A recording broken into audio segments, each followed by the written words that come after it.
Rearing of queen bees.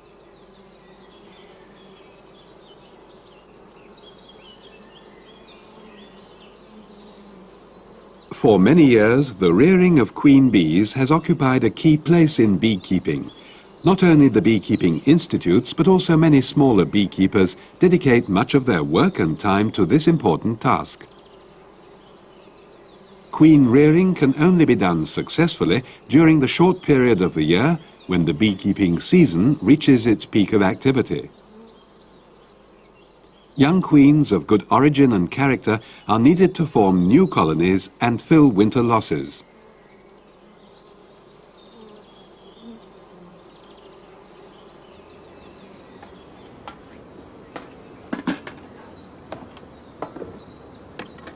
The breeding material for rearing good queens, the youngest day-old larvae, are obtained from a breeder colony.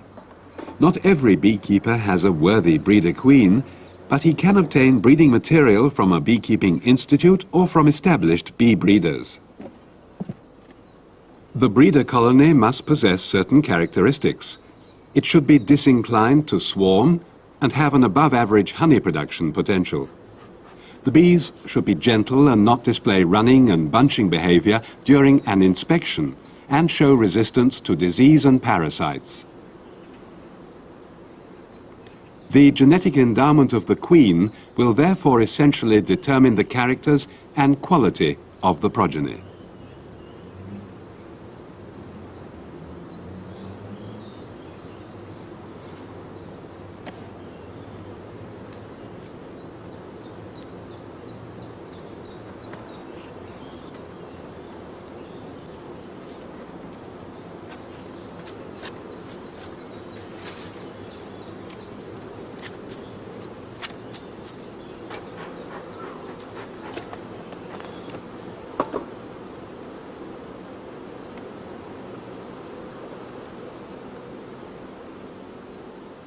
The most important criterion for selection must be an above-average productivity of honey, as this factor determines the profitability of a beekeeping enterprise.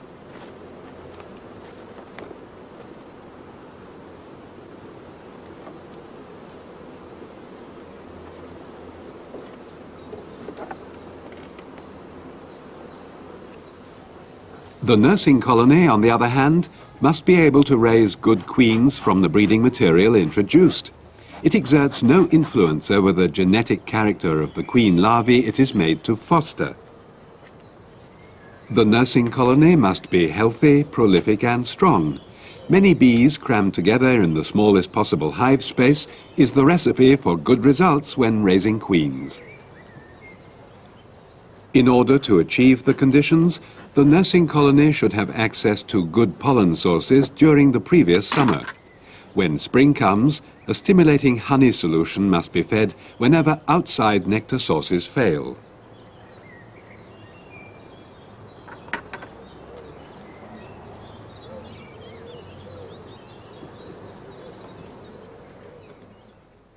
All work involved must follow a timetable corresponding to the development cycle of queen bees. For grafting, the breeding material should be not older than 1.5 days.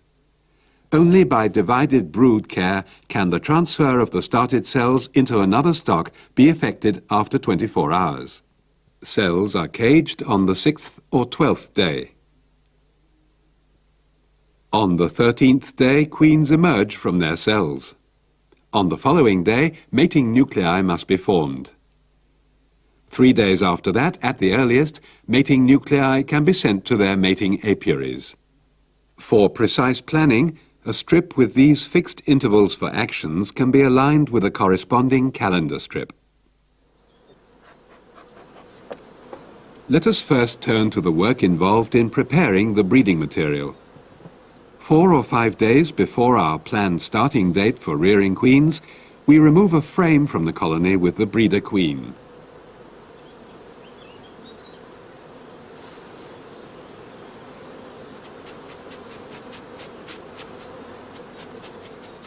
We replace it with a frame with pale comb, which had been used once only for rearing bees and which is still moist with honey after extraction. This comb quickly attracts the queen, and the beekeeper obtains many larvae of the same age. The frame is marked with a coloured drawing pin.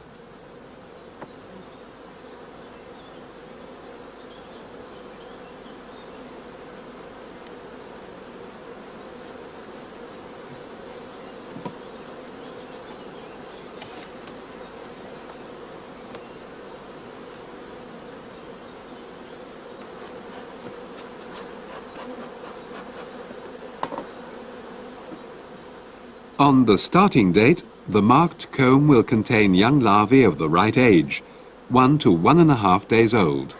Perfect queens can only be reared from such larvae.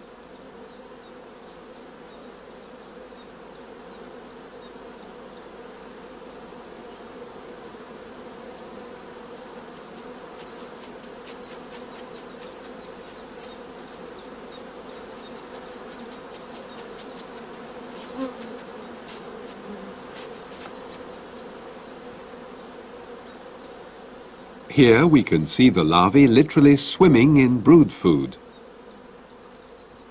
We protect the comb from direct sunlight and against drying by wrapping it in a moistened cloth. There are many methods of preparing the breeding material for introduction to the nursing colony. One of the more simple methods is the cutting of cells.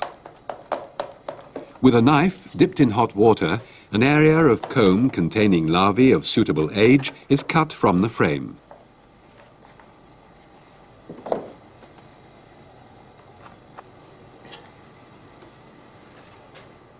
On one side of the comb, all cells are shortened by 1/3 of their length. This allows bees to enlarge the mouth of the cells and draw them out as queen cells.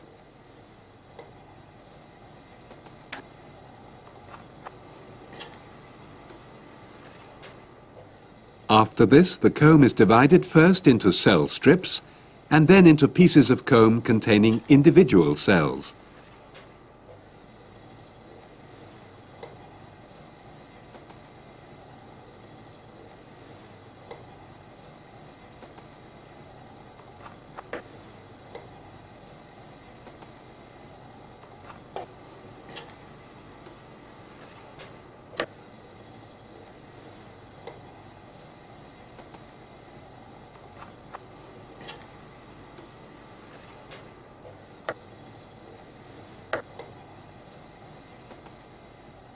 The long reverse of the cells is nipped between the halves of a split cell holder. While the method of cutting cells makes wasteful use of precious breeding material, the grafting of larvae makes more economic use of the larvae. For this method, we need artificially produced cell cups. These we can easily make ourselves from beeswax.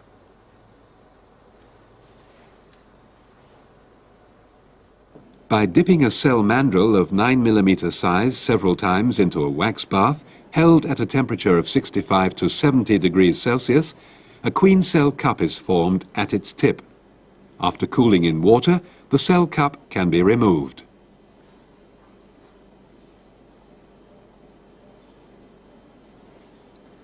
The artificial cell cups are attached to cell holders by means of more wax, which is melted with a soldering iron.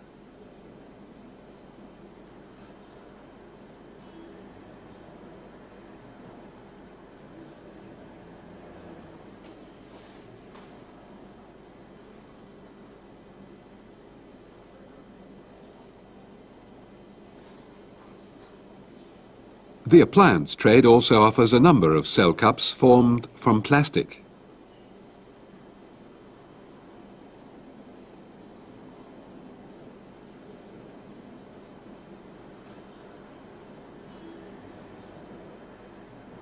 The cell holders are usually attached to a cell bar by means of melted wax.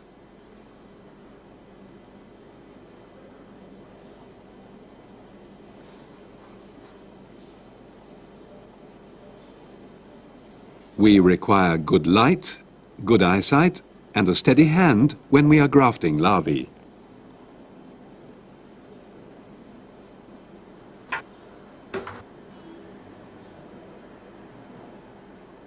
The young larvae are taken from their cells with a grafting tool, which is slipped under the center of the larva from the back, lifting it and transferring it. There are several methods of raising queen cells. Here we will show you the use of 3 well-known methods. For raising queen cells in a queenless colony, we need a healthy and strong colony as our nursing stock, provided with ample brood as well as nutrient.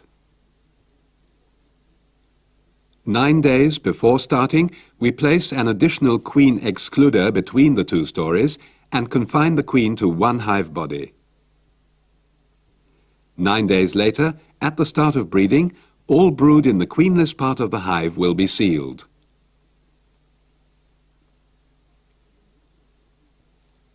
After the removal of the super and of the queen right part, in the center of the hive chamber with the sealed brood, a gap is created.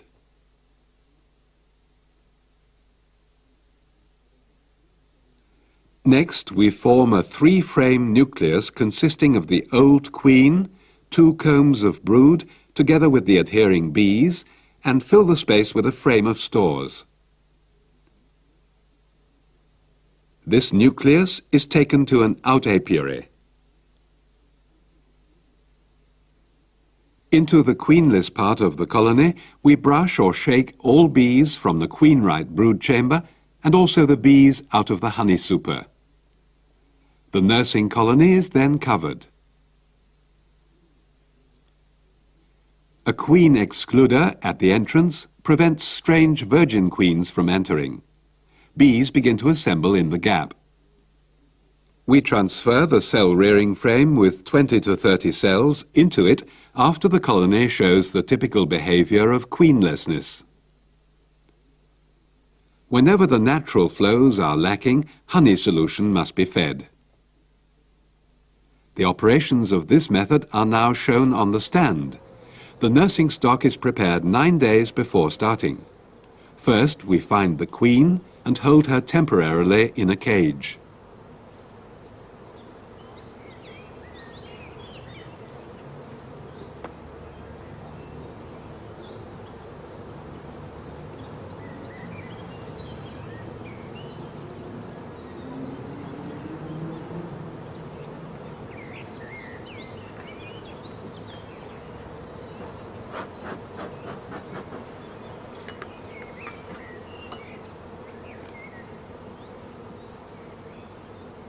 Combs with open and recently capped brood, as well as combs with pollen and honey reserves, are transferred into the lower brood chamber.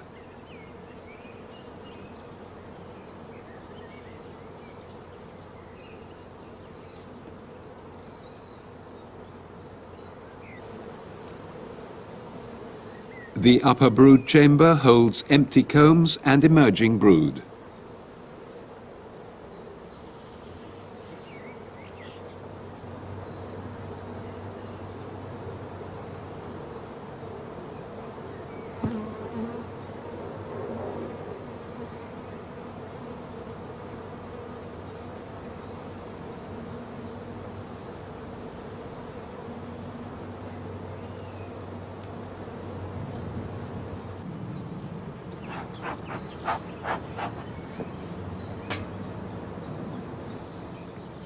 A queen excluder is inserted between the 2 brood chambers to prevent the queen from having access to the lower chamber.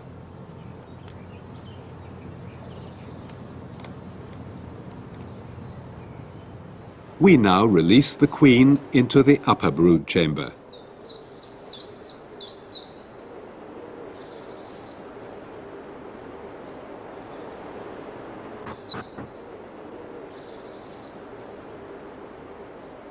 A further queen excluder keeps the queen out of the super.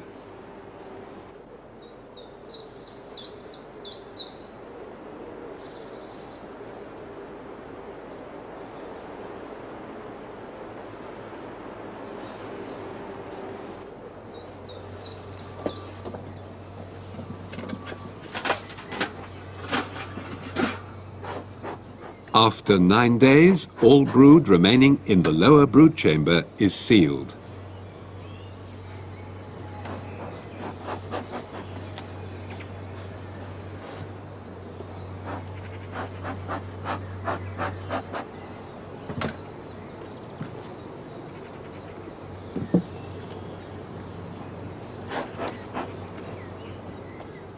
After setting the upper chamber with the queen aside, we remove one outside comb from the lower brood chamber and shake all adhering bees back into the hive. In the center of the hive body, a gap is created. This gap will take the queen rearing frame with the grafts. Any natural queen cells must be removed.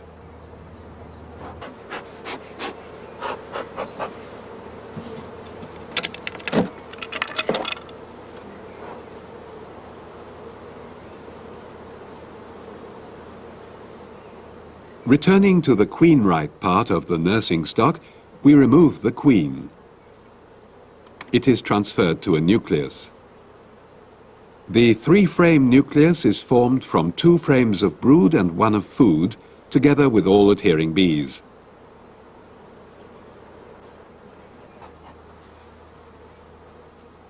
All other bees from the remaining frames are brushed into the nursing stock.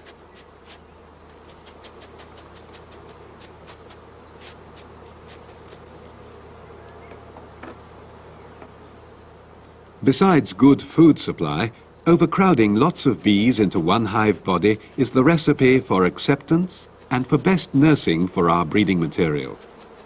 So we have compressed the bees from several brood chambers into a single box. Surplus frames of brood are distributed among other colonies. A guard made from queen excluder material prevents other queens from gaining entrance.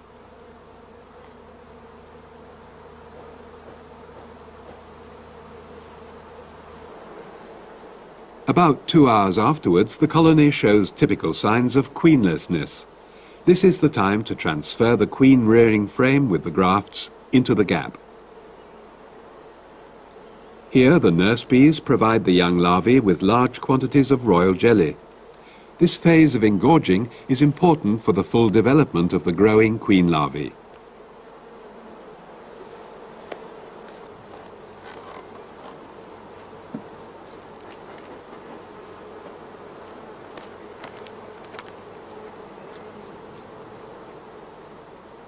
Great care is needed when inspections are made to check acceptance and success. The queen cells are sealed 5 days after grafting. When using this method, the nursing stock will retain the sealed cells until they are ripe. The other 2 methods divide the tasks of acceptance and finishing between 2 different colonies. In order to use the swarm box method, we also begin by first selecting a strong, healthy colony. Into the swarm box, we shake young bees from 6 to 8 brood frames.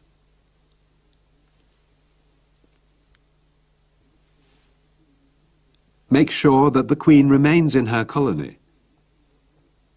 The bees should fill about 1/3 of the box. They are provided with 1 frame of pollen stores, 1 frame with water, and 1 unsealed frame of honey. Then the swarm box is covered and is left undisturbed. After a few hours, the bees deprived of their queen become restless. The batch of grafted cells can now be applied. The finishing of the cells is done by other strong colonies. Because we need many nurse bees, we raise frames with open brood into the super and leave a gap between them. That space we created in the brood chamber is filled with empty combs.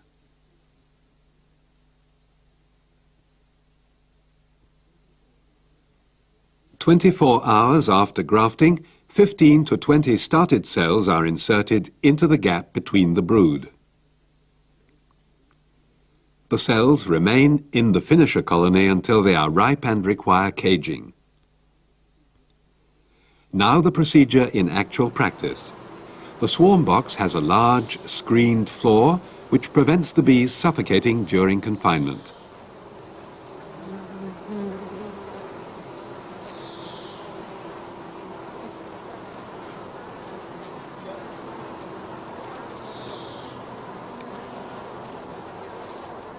Having moistened the sides of a funnel, we brush the young bees off several frames of brood.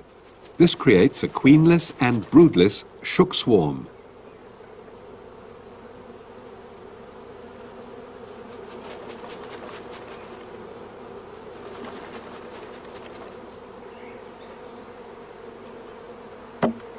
After briefly thumping the swarm box hard on the ground, the frames with pollen, water and food are lowered carefully among the bees. The water frame is made by spraying water into an empty comb.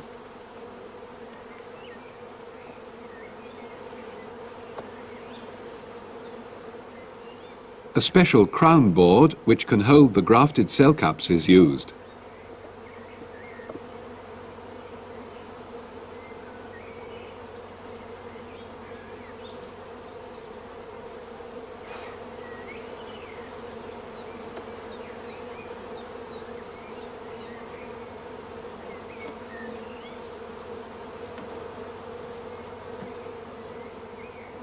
The swarm box is left in a cool, dark place until the bees begin to show signs of queenlessness. The crown board can hold between 50 and 60 cell holders.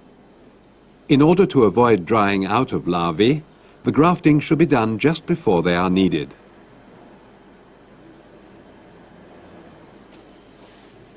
The bees will quickly supply the larvae with lots of royal jelly. Cut cells can readily replace grafted cell cups. The swarm box is now left alone for an hour at least. Once cells have been accepted, the finishing is done by another strong colony. In order to preserve warmth, we place an insulating cover over the swarm box. Rearing queen cells by using starter and finisher colonies also requires a healthy, strong stock. 9 days before starting, a queen excluder is placed between the two brood chambers to confine the queen to a single hive body. 9 days later, all brood in the lower chamber will be sealed. This part of the hive will become the starter colony designed to accept the cells. Removing 2 frames from the hive, we create 2 gaps. The other frames only contain sealed brood as well as some stores.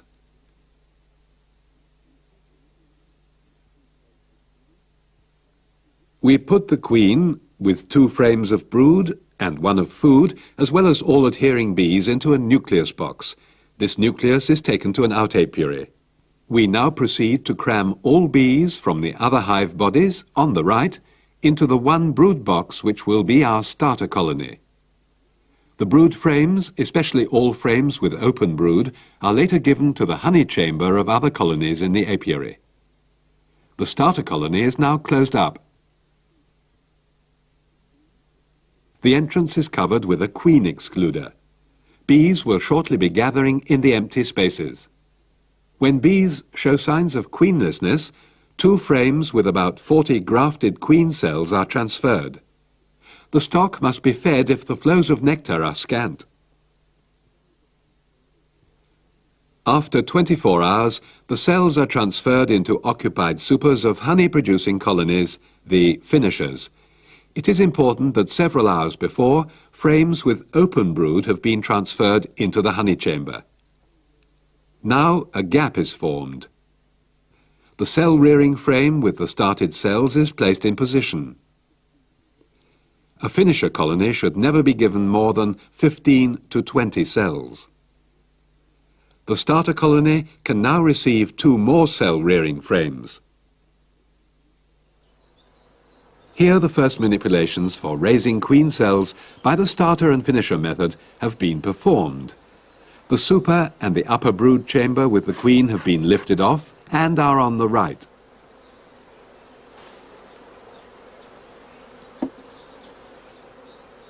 We remove 2 frames with only small patches of brood from the lower brood chamber.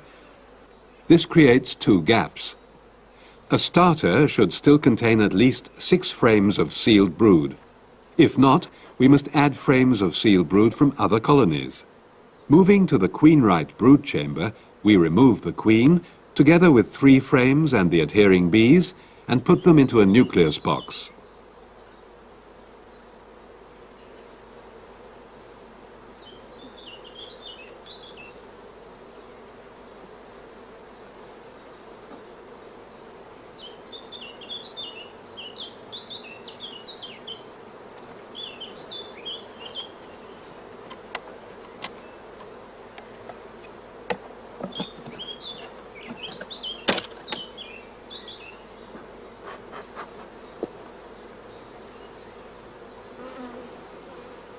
All bees are brushed from the other frames, and the frames are temporarily placed into an empty hive body.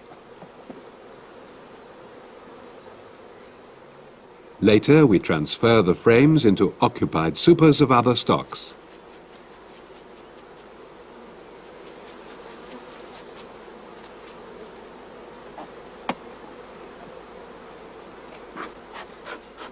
The starter colony should be overflowing with bees, because this method too gives best results when we crowd many bees into the smallest possible space.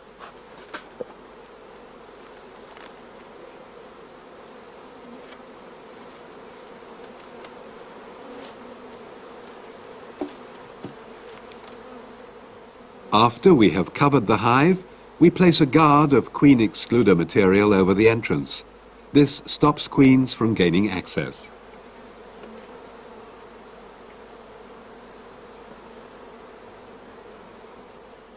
A few hours later, in the queenless starter colony, we can hear the loud buzzing of the orphan bees. Meanwhile, young nurse bees have gathered in the two gaps. Now is the time for giving the starter stock about 40 grafted cells. Of course, the breeding material can also be offered as cut or punched cells.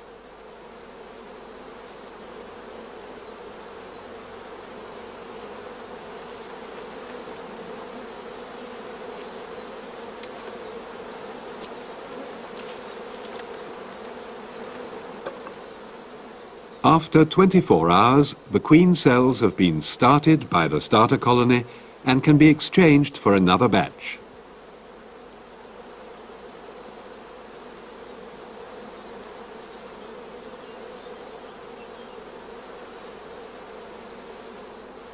Carefully, we remove the rearing frame and check for acceptance. Bees crowding thickly around the cells is a first positive sign of good acceptance.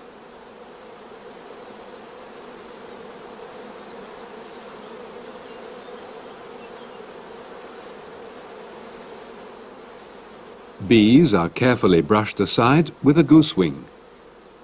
Accepted cells can be distinguished by their lighter coloring and their greater length.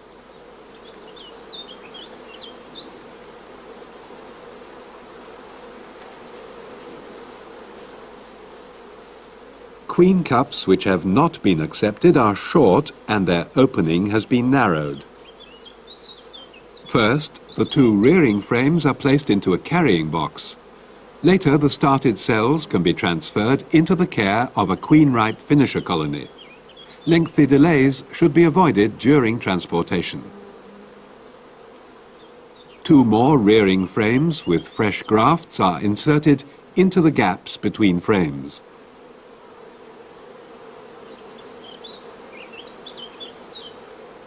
Because many young bees are emerging in the starter colony, we can use the stock for 6 to 8 batches at intervals of 24 hours. More batches are possible, but only if we constantly add more frames of sealed brood.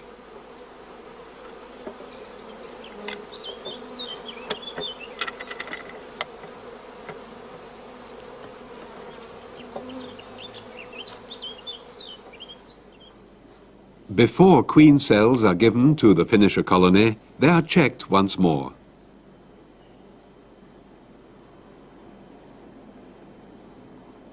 Each larva should swim in a generous supply of royal jelly. The task of finishing cells is done by any very strong and thriving colony. In order to make sure the larvae are supplied with the royal jelly which suits their age, the finisher colonies should have many nurse bees available in the supers.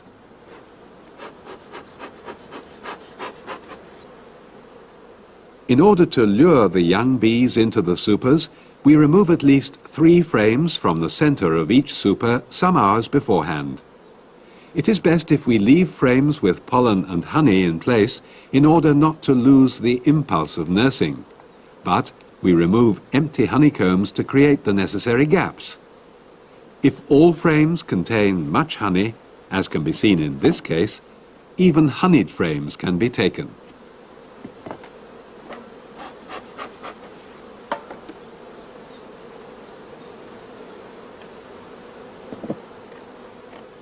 During the following manipulations, we must make sure the queen cannot slip into the super.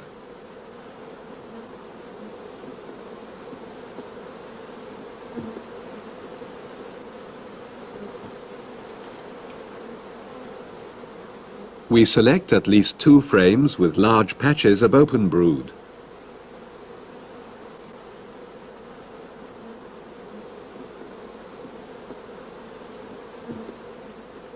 Here, many young bees are occupied in nursing the young larvae. The frames now are raised into the super together with all adhering bees, and we leave a gap of 1 frame between them. The gap created in the brood chamber is first filled with frames of empty comb before we replace the queen excluder and the super.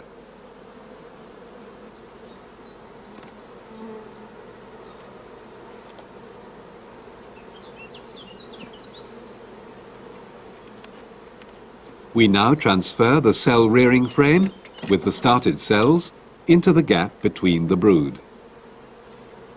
No finisher colony should receive more than 15 to 20 started cells, otherwise brood care will suffer. They remain in the finisher colony until shortly before emerging.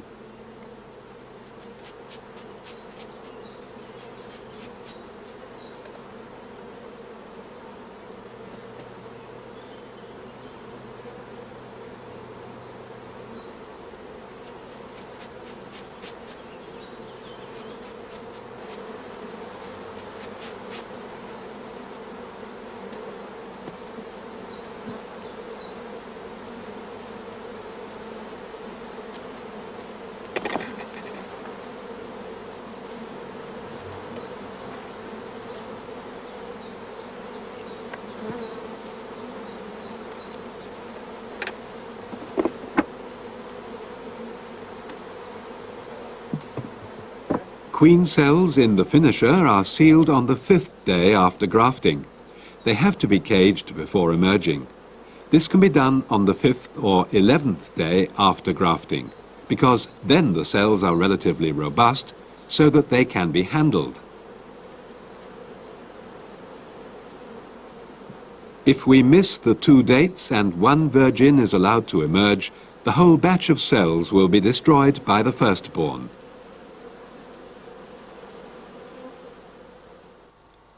Before caging, the nursery cages must be prepared. Waxen or plastic cups are filled with honey. Access to food is vitally important for the emerging queens, as they may well starve. The cups are fastened with honey into the base of the cages. This standard cage is secured by a movable plastic cover on one side and by gauze on the other. The cages are placed facing opposite sides alternately into a nursery frame.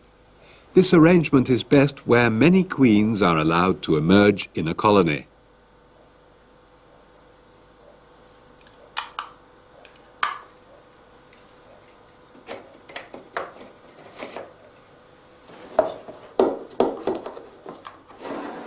Many beekeepers have replaced the wooden cages with hair curler cages of 18 to 20 millimeter diameter.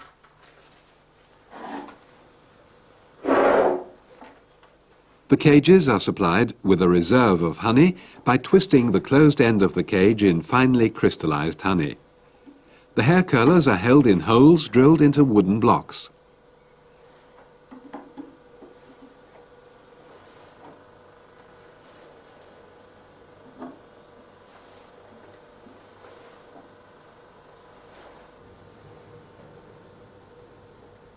But let us go back to the standard cages.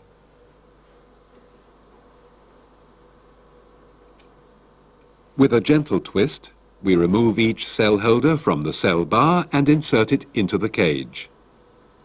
Shaking and rapid movement must be avoided at all costs during this operation. Furthermore, it is important to keep the cells upright at all times.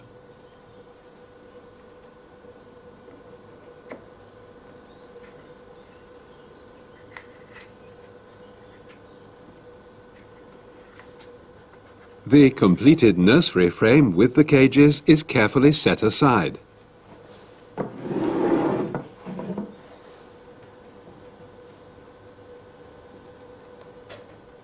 Of course, when using hair curler cages, they are treated in the same manner.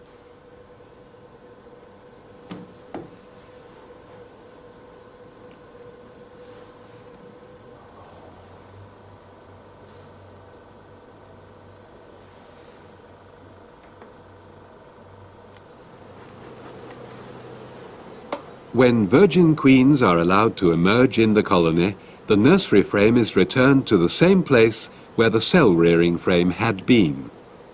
Because sealed cells only need 50 to 70% air humidity and temperatures of 35 degrees Celsius, they can easily be transferred into an incubator for their last phase of development. Besides, in such an incubator, all work of checking emergence involves very little effort.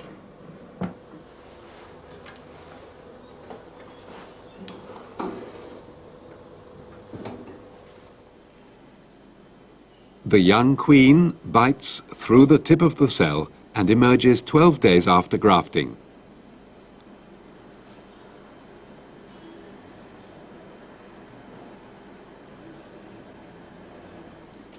Lower temperatures may cause a delay in emergence, while raised temperatures can cause early emergence. A large thorax is a sign of good conditions during the queen's growth and development.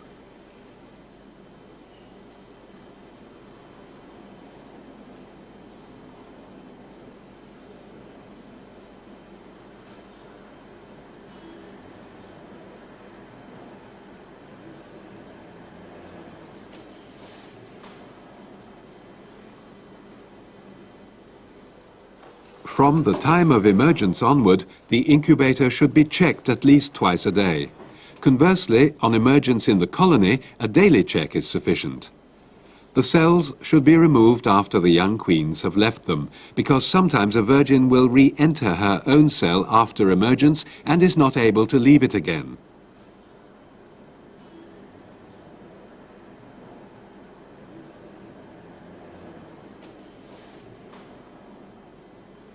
Marking queens is best done with numbered plastic discs, available from the appliance trade. For individual markings, they can be bought in various shapes and in annually changing colors. For applying the marking, the queen is held gently between thumb and index finger, with the thorax being uppermost. Using a pinhead, we apply a small amount of glue to the center of the thorax, making sure none is in contact with the roots of the wings. After moistening the other end of the marking tool, we pick up the plastic disc and place it over the glue on the thorax. Next, we let the queen run free over our hand, examining her carefully to see that she has well-developed legs and wings. Once marked for life, she can easily be found in a strong colony, and her age can be recognized by the color. Finally, we put her back into her cage until we require her again.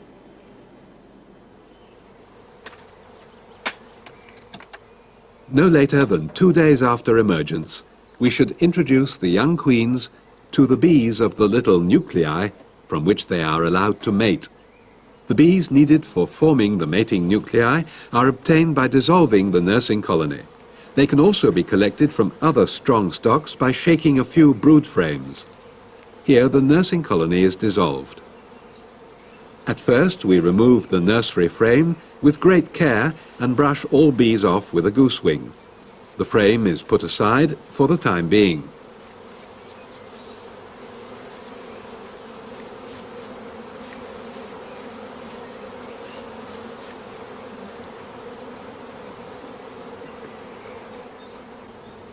One cage with a young queen is removed and attached to a piece of wire. The cage is hung into the special hive body, which is used to hold the shook swarm.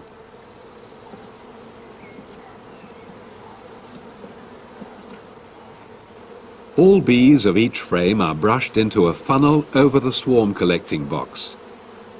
If the queens are to be sent to an approved mating station, we must have no drones among the worker bees, as they could adversely affect the desired mating results.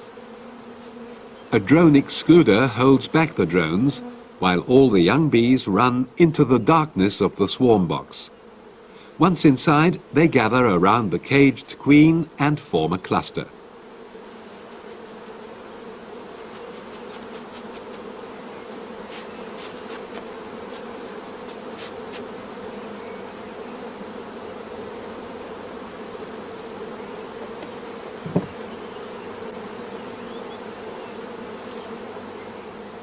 The last bees still clinging to the sides of the hive are also brushed into the funnel. During these manipulations, many of the old workers fly away to their old hive stand, and the population of the shook swarm consists of mainly young bees. The bees in the deep floorboard are also added. As a rule, it is possible to form 15 to 20 mini-nuclei from the bees of one nursing colony.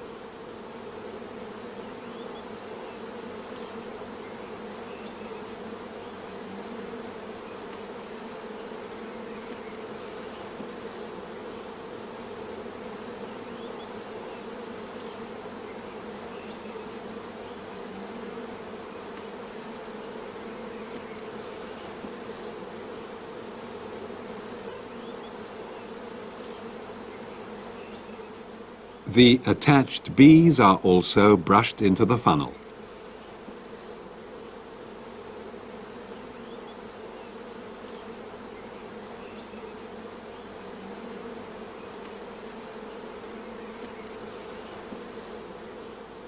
Finally, the drones which have gathered at the face of the drone excluder are removed.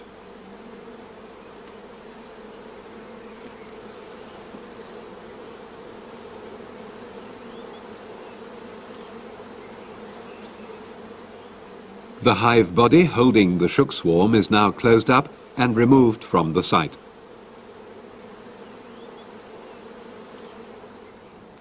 Before the bees are taken to a cool, dark place, to remain there for a few hours or overnight, they are wetted with a fine water spray.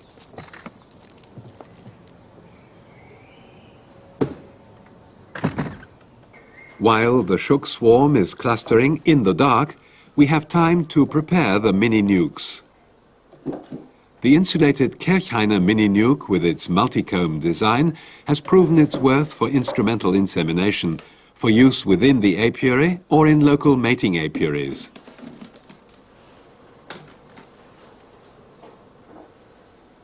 Four top bars, each equipped with a starter strip of foundation, assist in the drawing of good comb. The food compartment is filled with goods candy made from icing sugar and honey.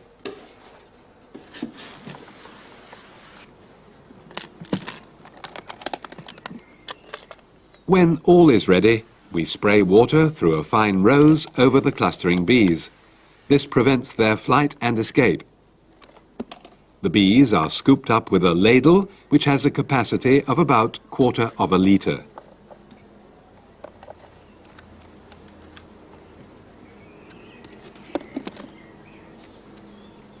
To facilitate work, it is best if 2 top bars are removed beforehand and laid aside before filling bees into the mating nuclei. With a jerk, the queen is flicked out of her cage to land on the bottom of the nucleus box. The moistened bees are ladled in at once, the 2 missing top bars are quickly returned, and the lid of the nucleus is placed on top. All work must proceed smoothly. One mini-nuke after the other is filled rapidly to accommodate all queens of the batch.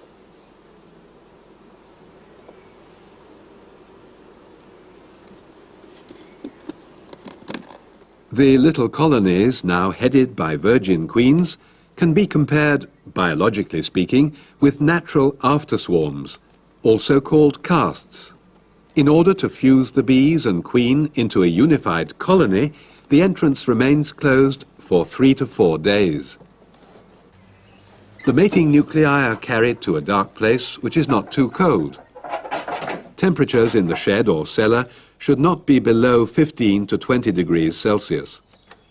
This encourages bees to draw wax and comb from the starter strips. During confinement, the nuclei should be adequately ventilated, and a small jet of water may have to be sprayed into the cavity occasionally. After the period of confinement, the mini-nukes are taken to the mating site and placed on a flat surface. The bees are released when all flying has stopped.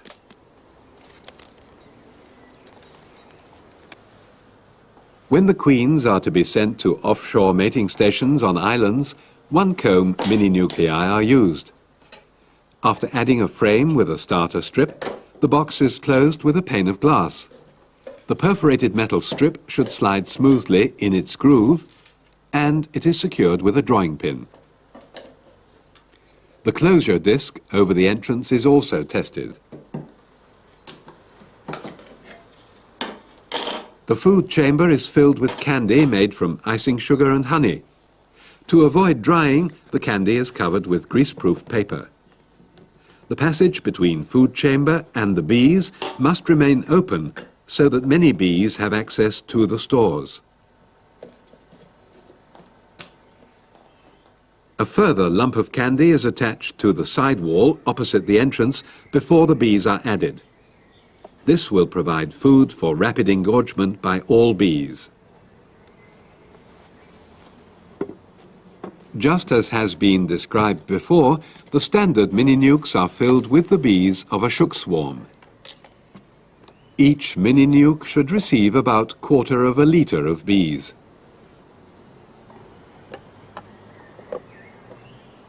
Immediately after filling, the pane of glass is put into position and is secured with the clip fastener.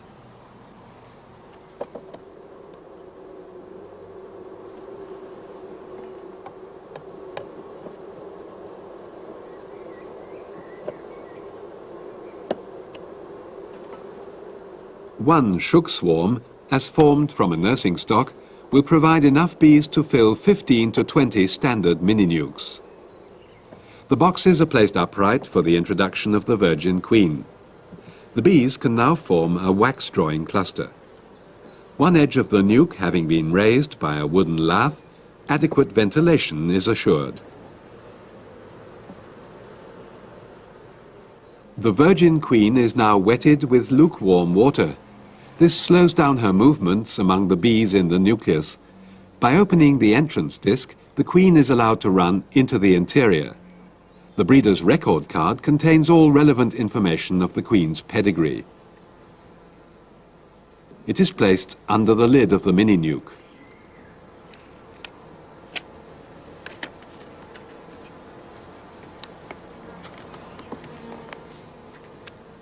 Finally, we make sure that the queen is accepted by the bees. Having the right mixture and the right quantity of young bees is an important factor for success. The right mini-nuke contains too many bees. The central nucleus has too few. When forming a cluster, the bees should take up about half of the available space.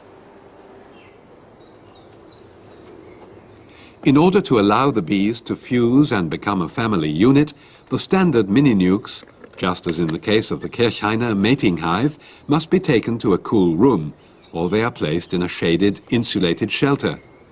If allowed to fly, the site of release must be far enough away from the original location.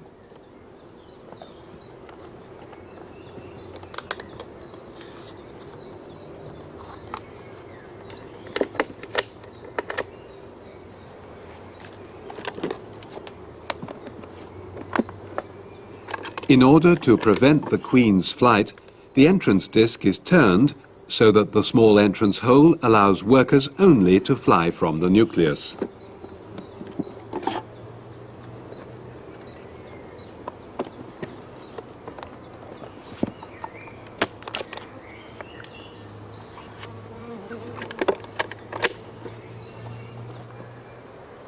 A first check is made after 3 days. This interval is necessary for bees to form a new colony. Bees which had been allowed to fly seem to be less stressed and are more quiet than any which had been kept in total confinement.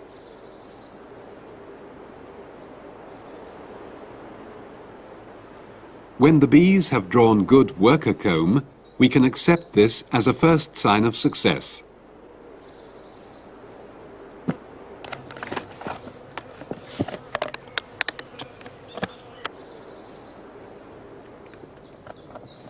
We send only the nuclei with a fair-sized piece of comb to the offshore mating stations. When flight has stopped, we remove the mini-nukes from their shelter, close the entrance disc, and put them carefully into the special crates for transport.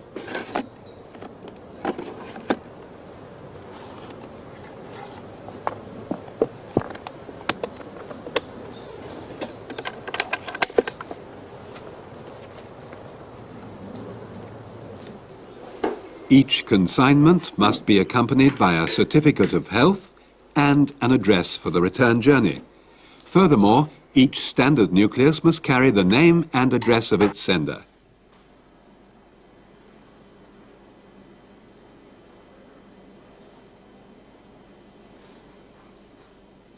A sticky label requests all personnel on trains and ships to handle the consignment with great care.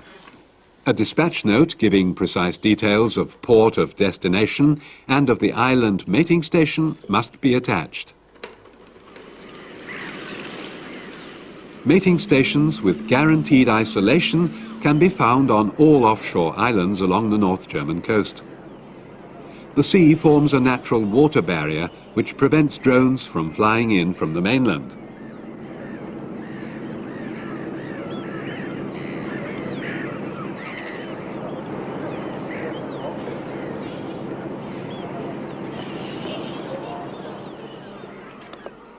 Many consignments from all over Germany are sent annually to the islands.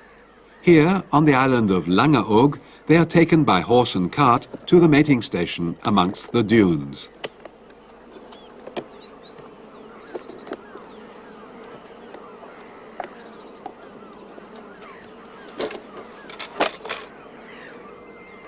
A warden is in charge of each mating station.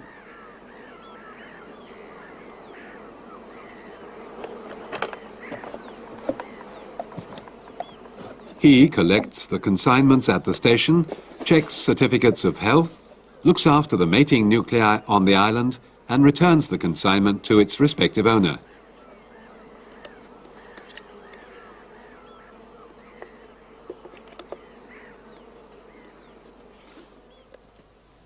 The warden of the mating station waits until all flying has stopped for the day. He then checks each nuke once more that all is well, that no drones are present among the bees, and that ample food is left.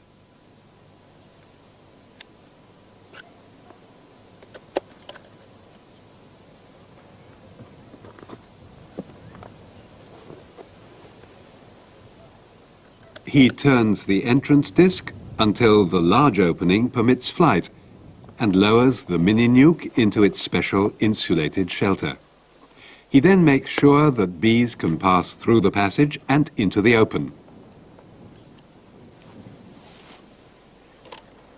The drone parent colonies on the mating station have been selected according to severe criteria. One drone colony must be provided for every 25 to 50 virgin queens currently in the mating station. Special measures ensure the presence of strong, healthy drones.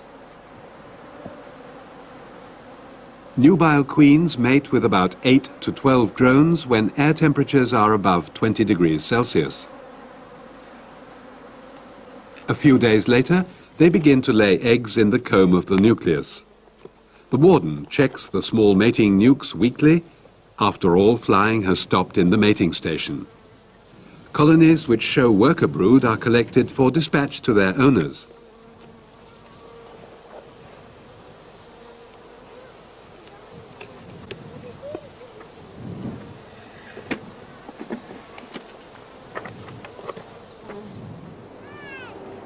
In this mini nuke we can see a patch of brood in all stages of development. The flat cappings over brood are proof that the queen has mated and is producing worker brood. The bees of this mini nuke have absconded and have abandoned the comb structure.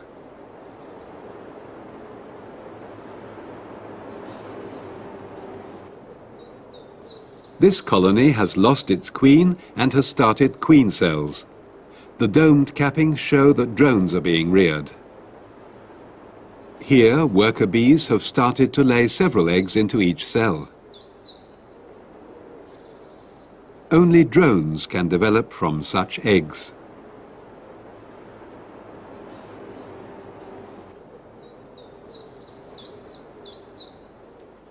Colonies with laying queens are returned to their owner as soon as possible.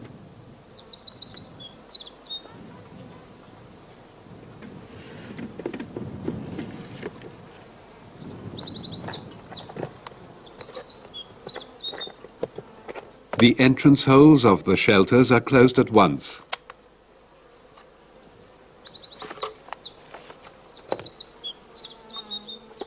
The warden enters all observations such as condition of colonies, start of egg laying or reasons for loss into the record book of the mating station. The Queen's record card, which accompanies the Queen for life, is filled in and signed. Start of egg laying, name of mating station and parentage of drone parent colonies are entered.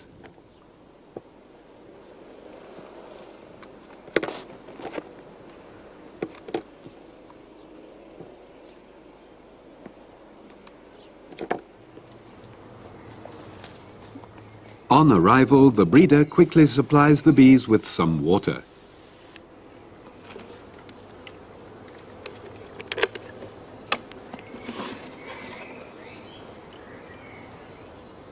The condition of the bees is checked and the presence of the queen established.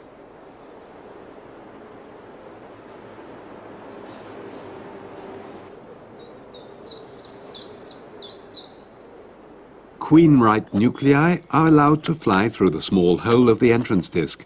Queenless nukes are dissolved.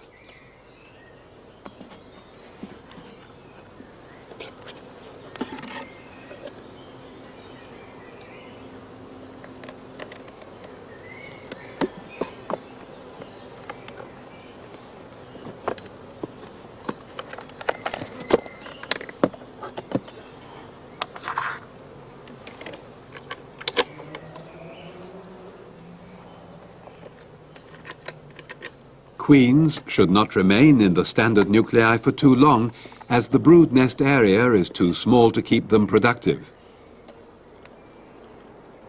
When she is required for introduction, the queen is carefully removed from the little colony. For safety reasons, this work is best done in a closed room. The young queen is held in a cage without any worker bees. Introducing the queen via a shook swarm gives the best guarantee of acceptance. A shook swarm is easily formed by brushing the bees off several frames which are taken from strong colonies. The frames with bees may be removed from supers or from brood boxes.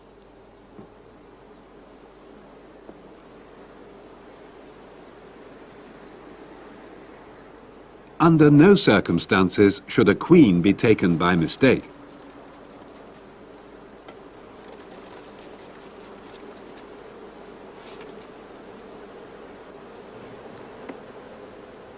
In order to create a shook swarm strong enough to develop into a stock which is able to winter, the bees should weigh between 1.5 and 2 kilograms, depending on the time of the year.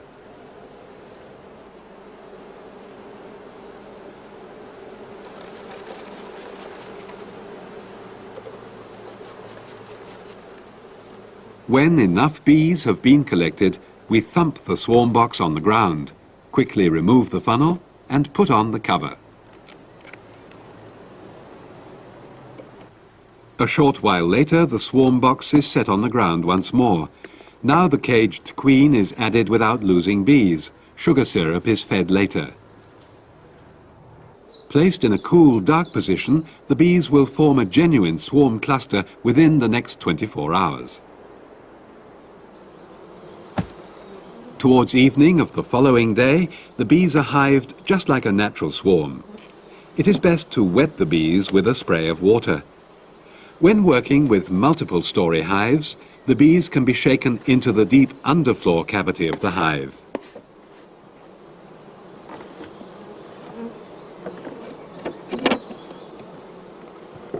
A brood box is added containing either frames with comb or foundation. A feeder with sugar syrup is placed on top to provide food for the next few days.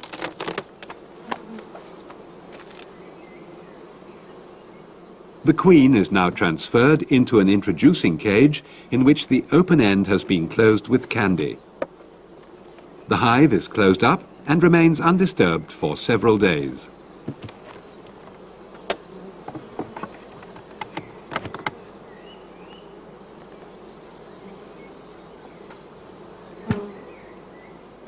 A check to see that the colony is queen-right is made after 9 days at the earliest.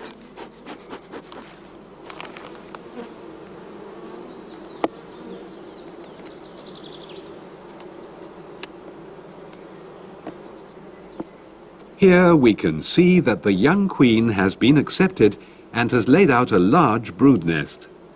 The first brood is already sealed and shows a good worker pattern throughout. This concludes the operations of queen rearing.